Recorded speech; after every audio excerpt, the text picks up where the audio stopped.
Hello, Pacer fans. Welcome back to the Pacers Fever Show. I'm your host, Logan, and today we've got a really exciting one for you. One that I've not really done before. I'm going to be sharing some YouTube videos. We'll even shout out the creators, and I want to go through and look at highlights for Cam Jones and Taelon Peter because I think looking at highlights is a lot more fun than me just talking about the player. We'll talk about their draft profile and what that means for the Indiana Pacers. Where do I think that these two guys slot in?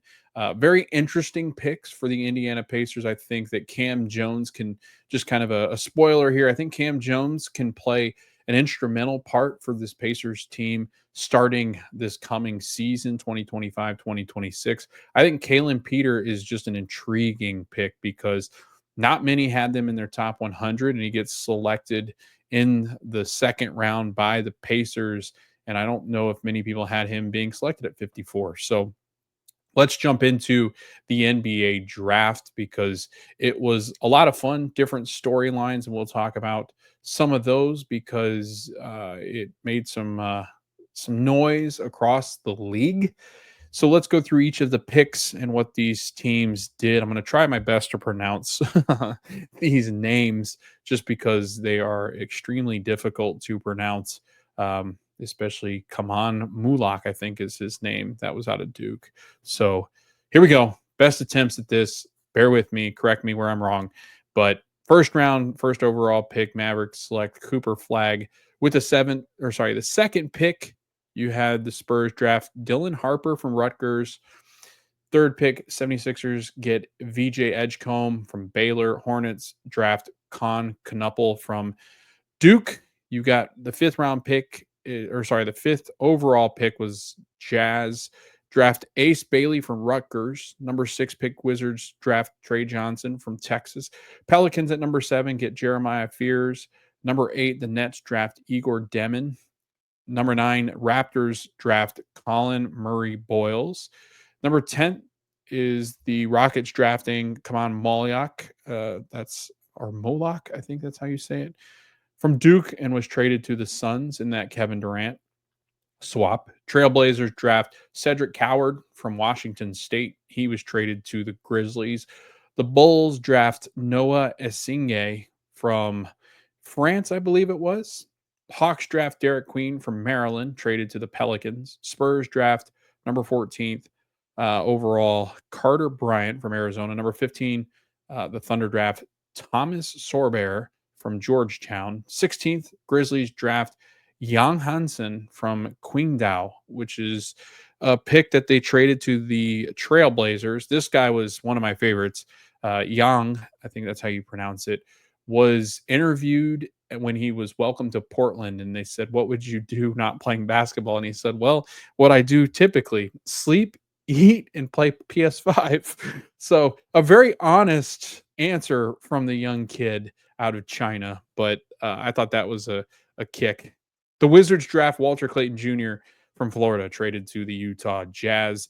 Nets draft Nolan Traore from St. Quentin basketball. I don't know where that's located. I'm not even going to try to guess. The Heat 20th overall pick was Kasparis Jakachionis. I think that's how you pronounce that. From Illinois. Jazz draft Will Riley from Illinois and trades him to the Wizards. Hawks draft Drake Powell, number 22, traded to the Nets. The Pelicans draft Asa Newell from Georgia, traded to the Hawks. Thunder draft Nick Clifford from Colorado State, traded to the Kings at 24. At 25, the Magic draft Jace Richardson from Michigan State. Number 26, Nets draft Ben Seraph, and he is, I think, from the same place that, Noah Esinge is from. At number 27, the Nets select Danny Wolf from Michigan. 28, Celtics draft Hugo Gonzalez from Real Madrid. 29th, the Suns draft Liam McNeely, who is traded to the Hornets. The 30th pick were the Clippers drafted Janich Conan Niedenhauser from Penn State. The 31st pick in the second round, the first one of the second round, the Timberwolves draft Rasheer Fleming from St. Joseph's. He's traded to the Suns. The 32nd pick, the Celtics draft Noah Pinda from Le Mans Sarth Basketball, traded to the Magic. 33rd, the Hornets select, I think it's Sion or Sean James. I think it's Sean James, Sion. It's a weird way to spell it. From Duke. Number 34 draft, or Hornets drafted Ryan Kalkbrenner from Creighton. The 76ers draft Joni Broom from Auburn. I do know how to say that because he was one that I thought the Pacers were actually going to select, but he did not fall that far. But Junai Broom from Auburn, 35th pick from the 76ers. 36th, the Nets draft Adu Thiero from Arkansas and traded to the Lakers via the Suns and Wolves. That draft pick was going like hotcakes. They were trading that thing all over the place. The 37th pick, the Pistons select Chaz Lanier from Tennessee. Ooh, major thunder going on outside my house. And then 38th, the Indiana Pacers from the Spurs get Cam Jones from Marquette. 39th pick, the Raptors draft Elijah Martin from Florida. 40th pick was the Wizards draft Micah Peavy, Georgetown, traded to the Pelicans.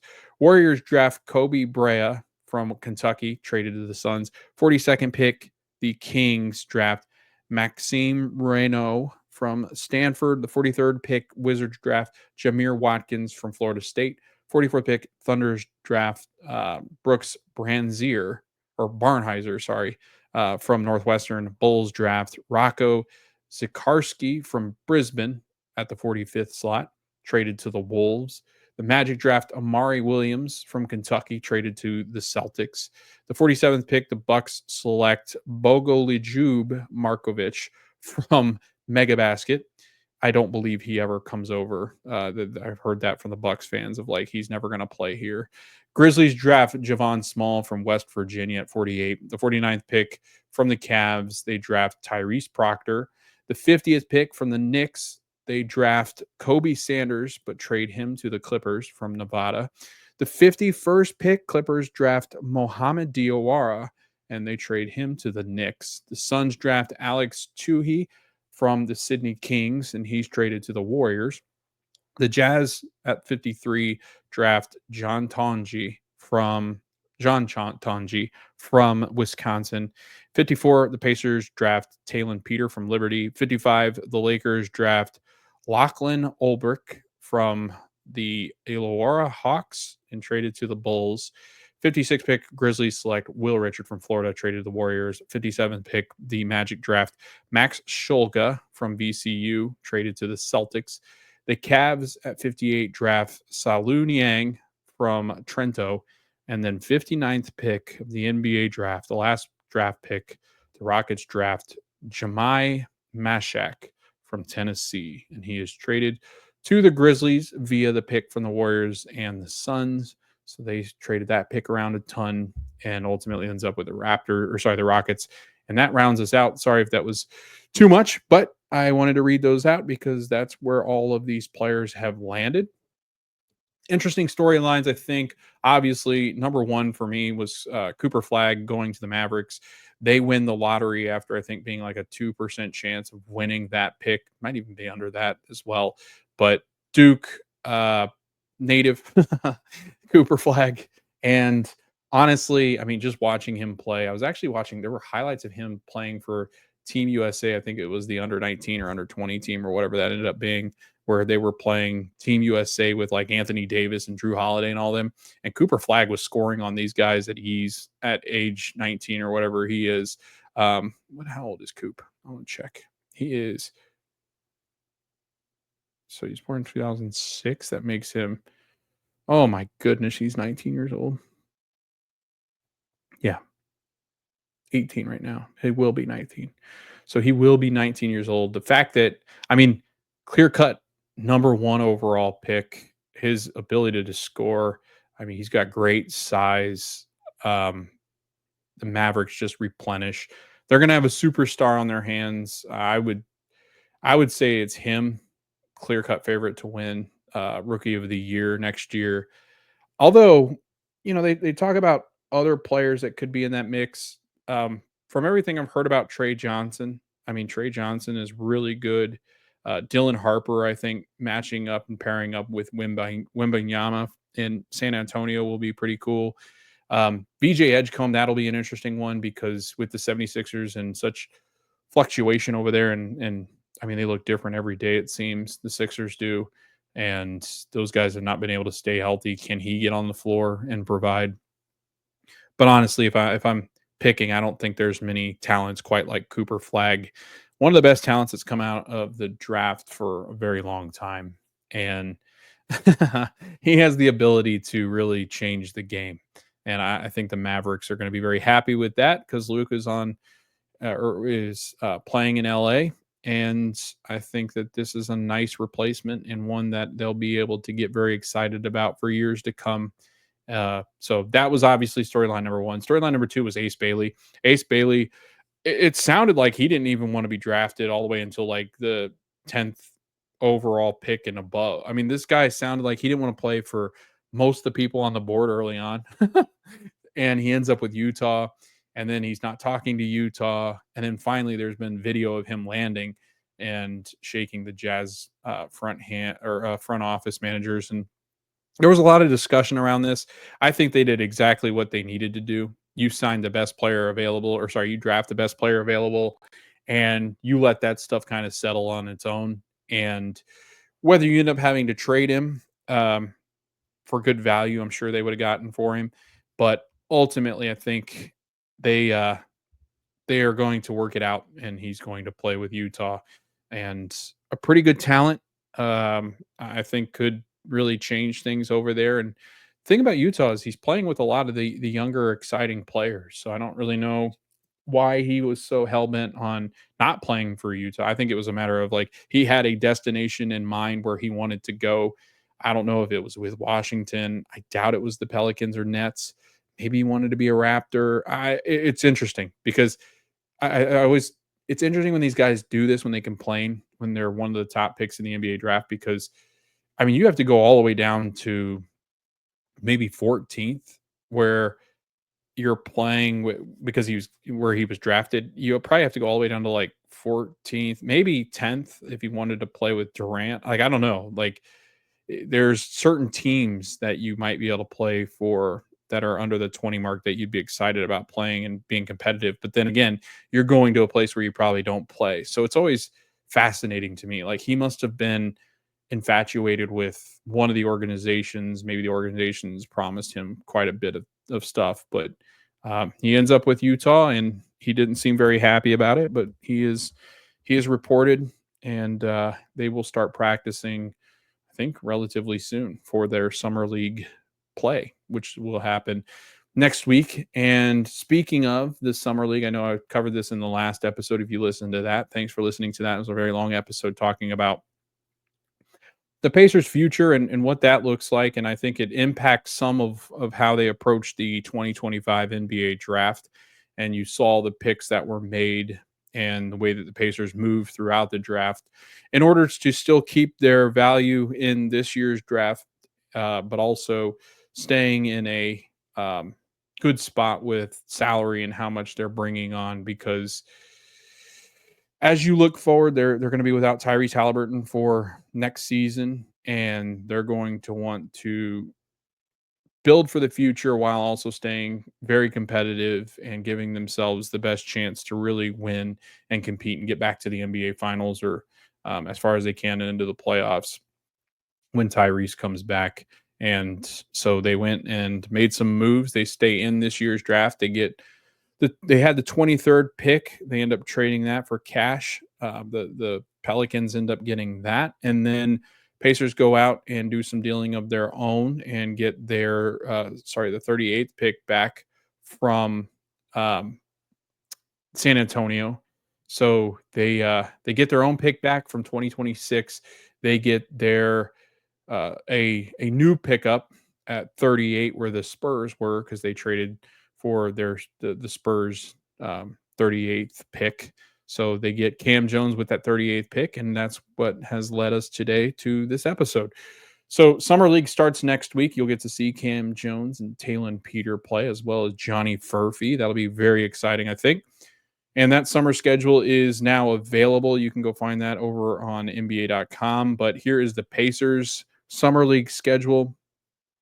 July 10th, they will play Cleveland at 5:30 p.m. Eastern Time on NBA TV, and these games will all take place in Vegas.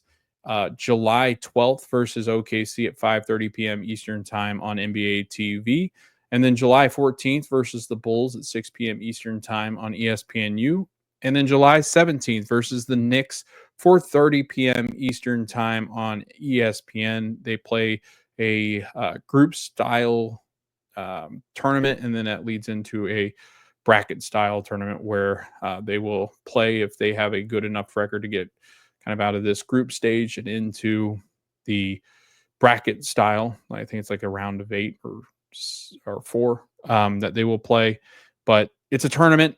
They will play uh, in that summer league, and it'll be a good time to see these young prospects play and some of the guys that went undrafted that have signed with the Pacers. And we'll talk about the summer league and the roster invites for the summer league and who impresses and who we think might have a chance to make this team or not make this team, or really update you on how Furphy looks, how Cam Jones and Taylon Peter look, what that means for the future too.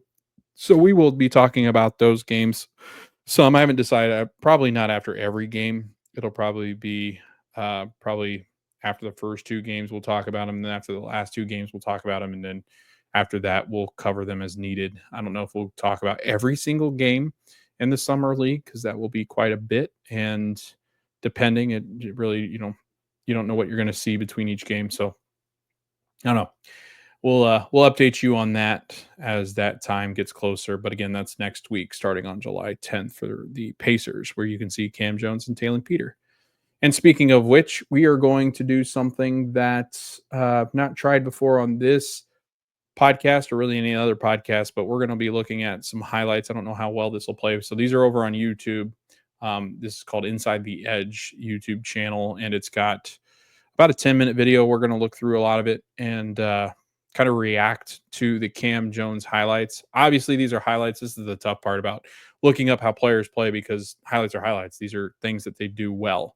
But we're going to talk about them and kind of break it down based on what we see.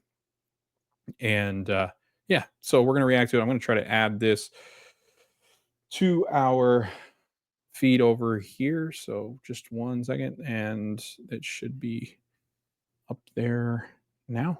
There we go.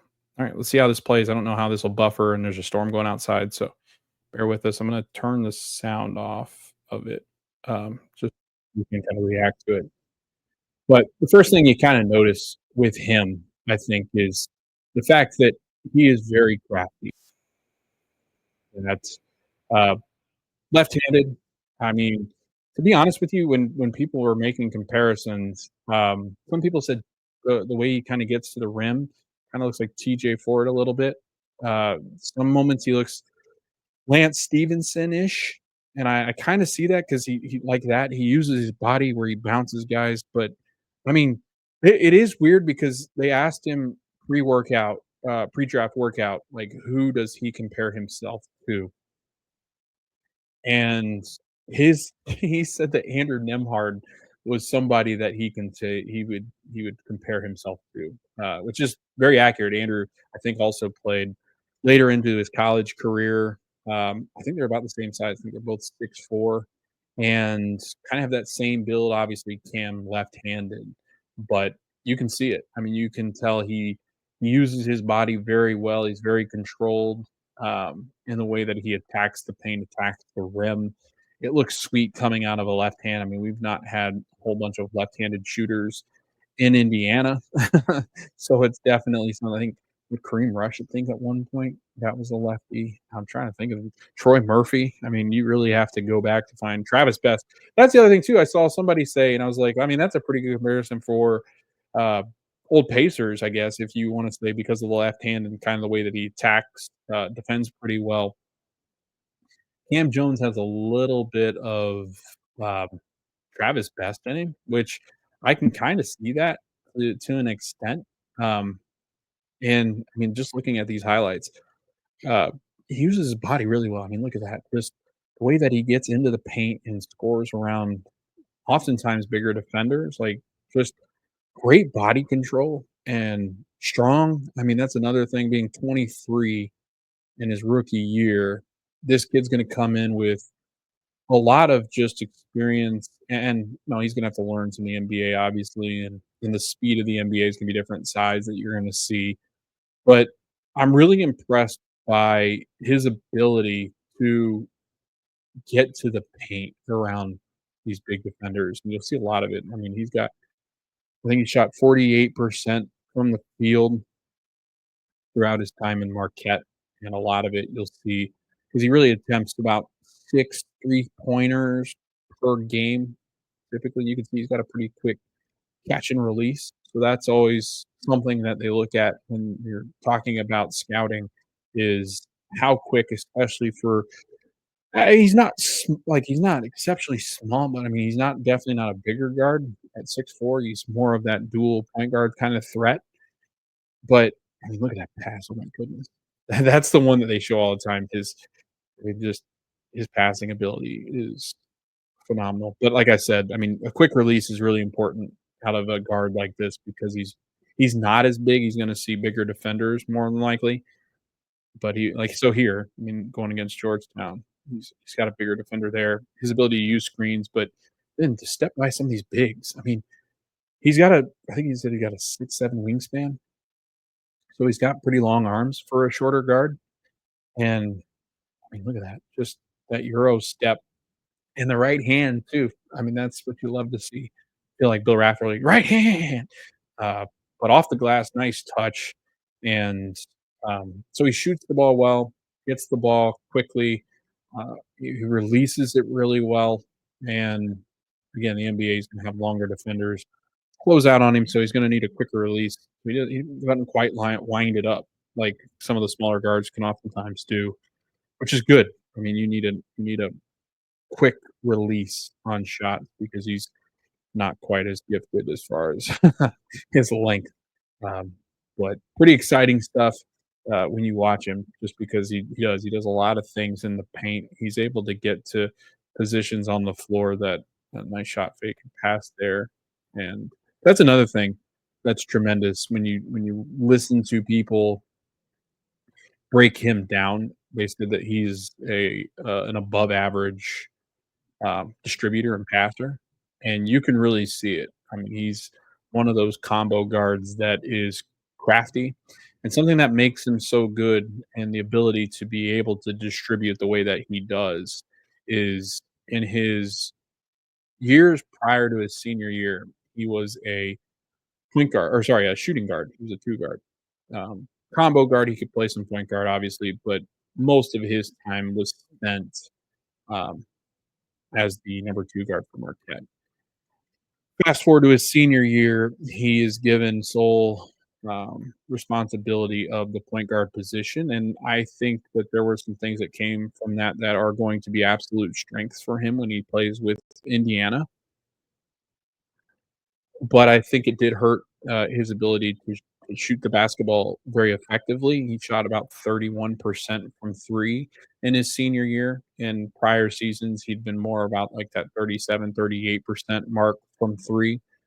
Overall, in his career, he shot about 36% from three-point line at Marquette, and I think a lot of that, as you can see, is because he's got the primary ball handling duties. It's harder to and he does a good job there, but it's hard to be the point guard and pull up into a three-pointer, and I think some of it obviously is just a difficulty because of you're having to break away from the defender, and there's not any pass or movement or actions to really get into that. And when you're shooting threes as the point guard, it's usually off of screening actions or it's right off the dribble. And those are not really higher percentage three-point shots. A lot of guys make a lot of their three-point shots and are more effective on the catch and release. And it's the same thing with Cam. I think I saw a stat where it was over 45% from three when he was catch and shoot versus when he's off the dribble. I think it was down to like 30%. And so a big difference and something that I think is going to be interesting to see how the Pacers utilize him is the fact that um, He's gonna play more off ball. I mean, you look at the units that he would be running with next year, right? These are gonna be units that exclude Tyrese, obviously, include Andrew Nemhard or TJ McConnell as primary ball handlers. So he's going to be relied upon as more of a secondary ball handler. I could see times where he's spelling Andrew Nemhard and TJ as the primary, but for the most part, when those 2 are on the floor next year, I believe that they're going to have the point guard responsibilities and duties. Um, Maybe even Rick starts to lean more into if Cam plays well and he progresses as he should. I mean, it's tough to throw a rookie right out there into the mix, but I think with his experience and his abilities, I think that he is somebody that could make a difference right away on this roster. I think what you're going to see is a reliability on Drew and TJ to start, but as Cam gets more confident, could we see more of Cam Jones being a primary ball handler when Drew's out there? Give Drew more of that feel of like when Tyrese is out there. I think you're going to see more lineups with McConnell and Andrew Nemhard, and maybe you see some lineups eventually without McConnell and Nimhard and more Cam Jones. Could he progress that more, that in that way? Because if he does, I mean, that's a huge benefit. That's a lot to put on a rookie. But again, this is kind of one of those years, and I know they're going to want to be competitive. Honestly, they're a team that should make the playoffs, the Pacers, even with Tyrese hurt. Um, and so they're not going to want to like ship this in. But I think they're going to be a little bit more risky in some of the stuff that they try and do. And one of those things might be putting in someone like this in Cam Jones. I just feel like he's got a knack for scoring. He's averaged over 19 points per game. I think it's 19.9. He ranked 33rd in scoring in the nation last year in college basketball, and played for a Marquette team that was good. Uh, Played against really good competition. Here he's playing against Purdue, and did pretty well against a Purdue team that made a national championship run. I again, I think that he's the real deal. I think that he is an absolute steal at this point in the second round, and Kevin Pritchard and Chad Buchanan and them continue to do incredible things with very limited resources as far as money's concerned, but also where they often pick in the draft um, is something that I don't think a lot of people talk a whole lot about because this is a special kid, I think, and to get him where they got him and to make the moves that they needed to make in order to move into the slots to get him speaks to just how good this front office is. But I mean, you've probably watched his highlights as I've talked a little bit, and I see a kid that can come in right away, play in that combo guard type role. And the other thing I talked about in this last episode, if you didn't listen to the last episode, I want to say it here too. Uh, Oftentimes that second unit would get kind of stuck in the mud, and by that I mean they would get stuck in the mud to a point where ball handling became an issue because TJ, if people were kind of able to eliminate TJ's effectiveness, it then forced Benedict Mathurin to be more of a point guard, and he's not that. So it became difficult where if they wanted, and Rick really wants this with each of his units to have two very good ball handlers, two people that can play point guard. He didn't really have that with that second unit. The only times he ever really had that was honestly when Pascal would be out there because Pascal can do some of the point guard duties. I'm not kidding. Like he can initiate offenses, he can run offenses, but he's also our best ISO player. So he was very effective at that. Where I think a lot of stuff's always put on Ben of like Ben's not good at just taking over games, but I think it's because he's asked to do it in uncomfortable ways. Like he becomes that point guard almost at points when you're talking about that second unit, and that's just not his game. He handles the ball well, but not like to a point guard level, and he doesn't really see the court like a point guard.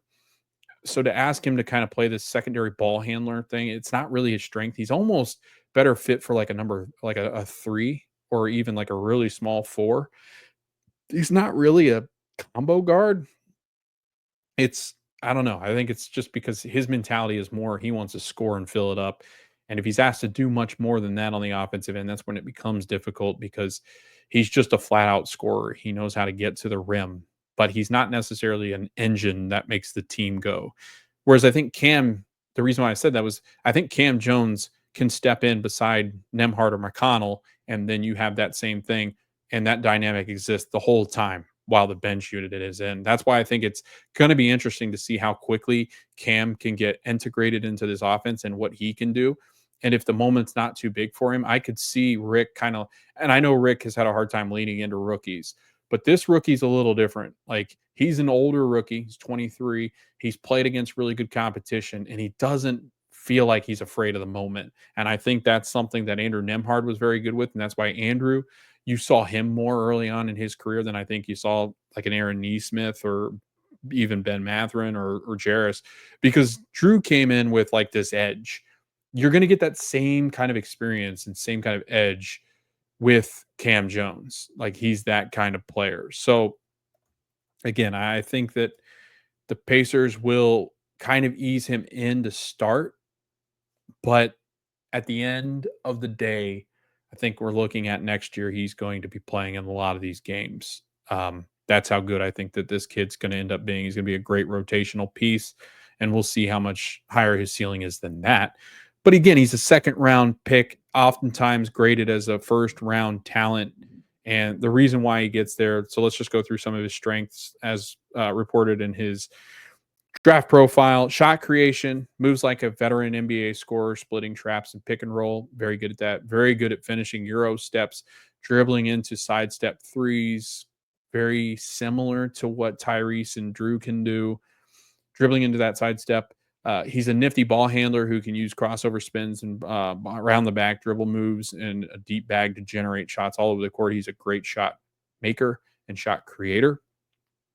Playmaking, scoring is his calling card, but he's selfless as a junior. Jones had a 2.1 to 1 assist to turnover ratio. He doesn't turn the ball over a lot. He is oftentimes relied on as the point guard when Tyler Kolek was missing games as a junior. And then as the senior, he proved he could run the point full time, posting a 3.3 assist to turnover ratio. He doesn't turn the ball over. And again, the Pacers got another guy that just doesn't turn the ball over, knows how to find cutters, knows how to get to the shooters, knows how to get around screens, but can get his own as well. He's a very savvy at rim finisher who can use both hands, though he usually finishes with his left. Sometimes he can turn his back to defenders and get a hook shot in, that little base floater. It looks, again, like Andrew Nemhard can do the same thing. It's kind of like that where he just kind of pushes it and it goes in. It's a soft floater. It's very effective when he does it because it's something that can kind of change up what he looks like on the offensive end. Spot up shooting synergy data says Jones made 38.1% of his spot up threes in his 4 college years combined. He displayed deep range and skills to shoot off screens and handoffs. And since he's a talented ball handler, he can attack off those closeouts and make plays off the dribble.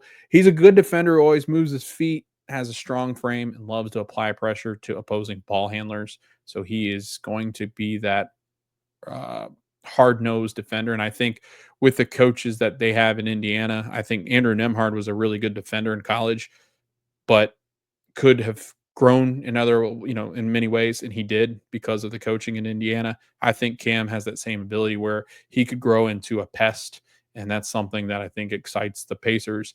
Concerns athleticism. He's a good athlete, but not a great one. He doesn't have an explosive first step or vertical leaping abilities. He rarely dunks, and he's a very reliant shooter on his jump, or he's a very reliant player on his jumper, which I get. Free throw shooting, Jones made only 67.1% of his free throws in his 4 college seasons. The free throw shooting is historically a better predictor for future 3-point shooting success than college 3-point percentage. So his lack of 3-point shooting, what's that saying is that, free throw making is, it kind of translates to how well they shoot it from 3 in the NBA. I'm interested just because, again, Andrew Nemhard was never really a great 3-point shooter for some reason. They've kind of turned that around in Indiana. So we'll see.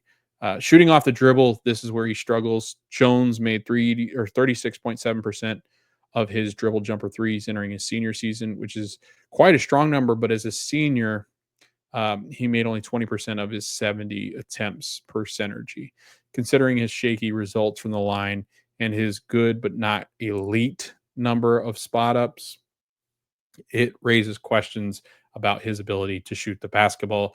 Andrew Nemhard was the same way coming out of college. There was a question around his shooting ability. So again, I think with if he's able to hit 33%, 32%, I think you live with that all day with what he can do on the offensive end. He's going to be a step up from whatever TJ McConnell offers you 3-point shooting wise. So that right there and enough should be enough to get value out of Cam. But the fact that they are so good at finding the strengths of players on this Pacers team and then this offense, I've got all the confidence in the world that Rick can do the same thing for Cam. So we shall see what he does. We're going to move on to Taelon Peter because this one was very intriguing. Very, very intriguing. His draft profile has him at 6'4", 210. I saw something else that had him at 180. So I'm like, where do they find these numbers? Where in the world are they finding these numbers? Taelon Peter, again, was mostly a Division II type of athlete. And then his senior year, he goes over to Liberty and as the sixth man of the year in that conference, scores 13.7 points per game. He is 4 rebounds per game while shooting an impressive 57% from the field, 45.3% from 3-point range, and led Conference USA in free throw shooting percentages as well. I can tell you are not a ton of highlights on Taelon Peter, and it's funny enough that this first video that I pulled up, it says that the person that posted it is Taelon Peter. So I don't know if Taelon's out there posting his own highlights. I guess he could, but let's share the screen here. We'll play some of his highlights, and we'll talk about Taelon. The big thing here, I think, of note is the fact that Peter will not be shooter when he's at somebody the that makes a difference right away, I don't believe, because 1, the roster spots are gonna run out of. 2, I just feel like there's a lot of room for growth with Taylon Peter and being a second round pick and one of the last second round picks and somebody that was not in the top 100 on many people's boards. It will be a tough uphill battle for him to make a roster. But that being said, and some of these highlights are a little wonky, but that being said, Taylon Peter is a tremendous athlete and I think has more athletic ability than obviously Cam in the fact that the way he's able to run the floor, his dunking ability, spurt ability, first step seem to be great. He runs off picks very well. Um, there's a dunk there. He finishes really well too around the rim. He's got a great ability to get up there and get strong around the rim. There's one, I don't know if it showed it yet, but there's one where he puts it up left-handed in traffic, and it was I mean, he gets way up there and then finishing in with that weak hand. There's another dunk. He does. He's a big kid, like, as far as, he seems to be pretty strong. He's not the tallest of guards, but he seems quite strong for 6'4", and when he gets to the rim, he seems to be unbothered. That's against my alma mater, College of Charleston there. But the biggest thing with him is he is an absolute sniper, and that's a good pass there too. But his ability to shoot from 3, I mean, his true shooting percentage was over 70%, I believe. Shoot 45% from 3, even in college. That's majorly impressive. And he's got a sweet jumper. I mean, his shot is uh, very quiet. It doesn't have a lot of moving parts. He's very good at, I mean, getting into spots like that. Let me see if I can find better highlights because these are, for some reason, I cut off his body. There we go. But I do. I think that he's got the ability to impress at in the summer league because, again, he just the way he can shoot, the Pacers don't really have that guy on their team.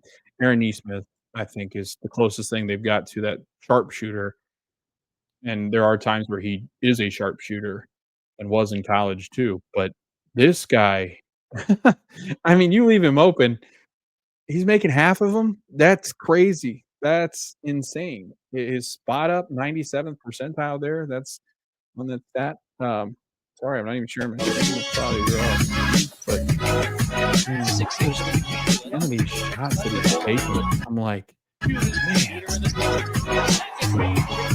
So that's fun. I we just we don't really have a lot of those sharp shooters, and I think that adding him into the mix would be just an interesting to kind of play around with because of how well he shoots basketball. But like I said, I mean, here, I think this is that's the one where he finishes it really strong.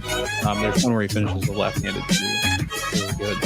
But scores in transition, 93rd percentile. He's good.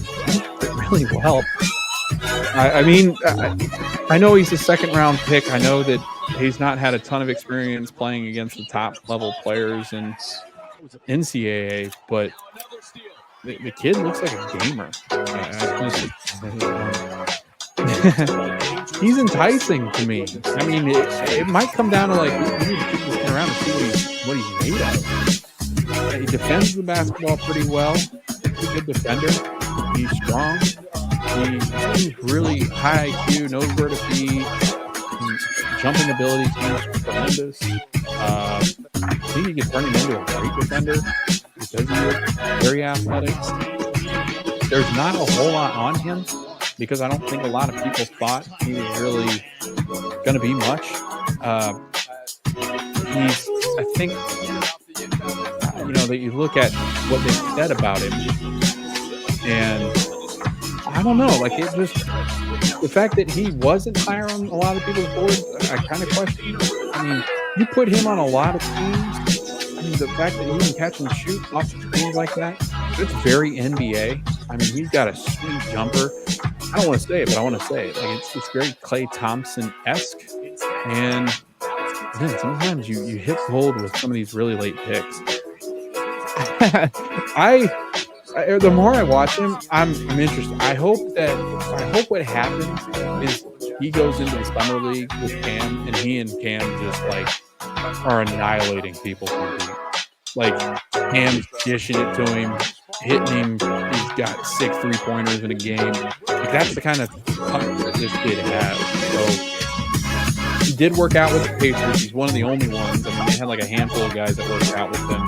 And if you go back, you can find he posted a picture. I think it was on Twitter or Instagram, and it had the Pacers logo at the practice facility, and it was like here to work out or something. So Pacers brought him in. They knew of this kid. They've scouted him, obviously. I don't know. I really do like the way that he plays. I kind of worry about the fact that like if he got away, what he could become. And obviously things can change as he starts to play better talent. But I don't know. This kid seems to be one of those guys.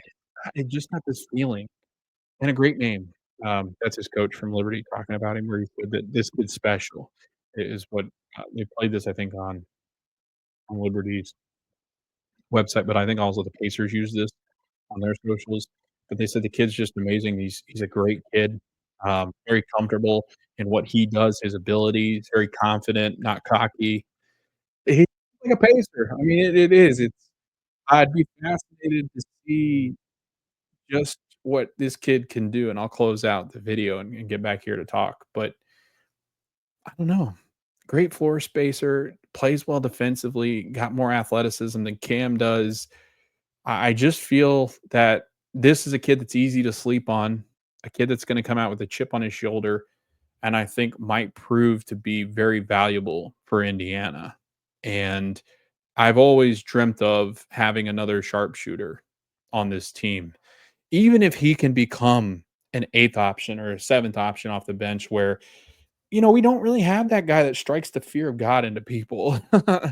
And off the bench, we got like the Bucks have Gary Trent. I always go back to like Kyle Korver, um, just your typical off the bench sharpshooters. I guess Max Strus could kind of fall into that role too. Just the guys that when they shoot the shot, you're just like, oh no, like not again. So I want one of those, and maybe that's what we get with this kid. And he will, I think, come in, and I think will be probably.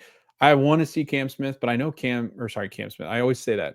So if I apologize if I do this. Cam Smith was a Dolphins player, so I get them. It's because of the names. Cam Jones. I hope Cam comes in and plays like he's going to play. I think we all kind of know what we might be getting with Cam. He might surprise us even more. But I'm really excited too about Taelon Peters.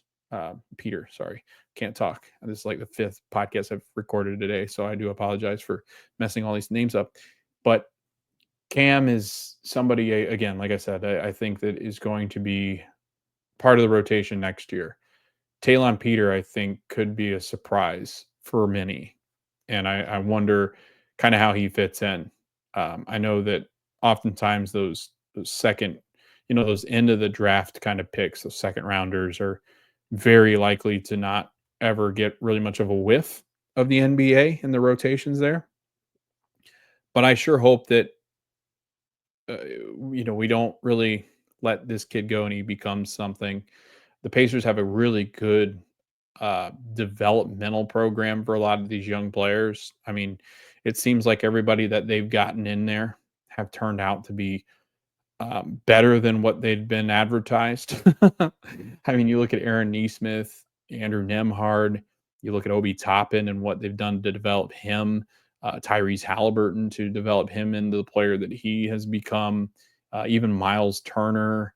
You look at Ben Shepherd has become a focal point for Chris, or sorry, for Chris, for Rick Carlisle. Who the hell's Chris? But yeah, I think I'm going to wrap up the episode. I'm starting to get all mixed up with my words and things, so I don't want to make it worse.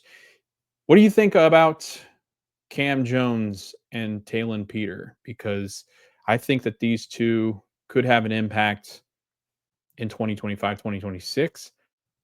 Maybe less so of Taylon Peter, but I think Cam is probably going to solidify himself as the number 3 option when you talk about point guards, but I think could break rotation and get in there and play with the likes of Jarris Walker and that second unit with Obi Toppin and TJ. I could very well see Cam being in there from very early on in the season. And unfortunately, the Pacers have a lot of room to play with this year. With Tyrese Halliburton out with the Achilles, while yes, I think this team is still a playoff team that can make some noise in the playoffs a little bit. Uh, this is a good year to find out what you have, right? I think they're going to call this, I wouldn't call it a gap year. I would call this more of taking stock, right? Taking stock of what you have, understanding of who can we move on with, right? Do you continue to move with Ben Shepherd? Do you continue to move with Jarris Walker, Benedict Mathurin? I think that this is a big year for a lot of these guys, these young kids. And Cam and maybe Taylon Peter are coming in to be the guys that force those other dudes to be better. They've got some competition coming, some young talent. Can Johnny Furphy play some meaningful minutes? He played some meaningful minutes as a rookie this year. I think you could definitely see him getting some meaningful minutes as a sophomore. I'm interested to see what Furf does. And you start to run into a good problem, maybe, of having a lot of really good young players that you have to decide between. That's something that the Pacers seem to have been doing and have done. And it looks like that's going to be happening as this year goes. And as we count down the days of Tyrese Halliburton coming back to the Indiana Pacers. But let me know in the comments. Shoot me a message over on X. What do you think of our draft picks and Cam Jones and Taylon Peters? Sorry, go ahead and keep doing that. Taylon Peter. Let me know in the comments. Do we think that Taylon makes the roster? Do we think that he's a G League, maybe two-way? What about Cam? Do you think Cam is solidified as the number 3 point guard? Do you think that he could break a rotation, maybe play some combo guard, maybe some 2 and 1 in the 2025-2026 season? What happens with everybody else? What are your thoughts about the Pacers so far? Are we kind of out of the Tyrese malaise? I know we're still kind of stuck in what's happened and what's transpired, and it's awful. But I think some very exciting things that we can look forward to for the Indiana Pacers heading into this next season. So I'm glad that KP and them got on the draft board, and now we're playing with some new players. We got some new blood in there, some new energy, and I think this team should be still a pretty good team. I know it's tough without Tyrese, but I think that we're going to be better than what people expect us to be without Tyrese. But I think that we have to also realize that you're missing your All NBA player in Tyrese Halliburton, the engine that makes you go. So we will have some very difficult nights, some very growing pain type nights. But at the end of the day, I think this season makes a lot of our younger guys better. So that being said, thanks for listening. Thanks for watching. We appreciate it. We are the Pacer Fever Show over on YouTube, anywhere you can find your podcast. Shoot us a message if you want to co-host or jump on as a guest at the Pacer Fever Show over on any of the socials. We will see you next time when we will be talking about this new era and what it looks like with Benedict Mathurin stepping into the starting lineup for your Indiana Pacers.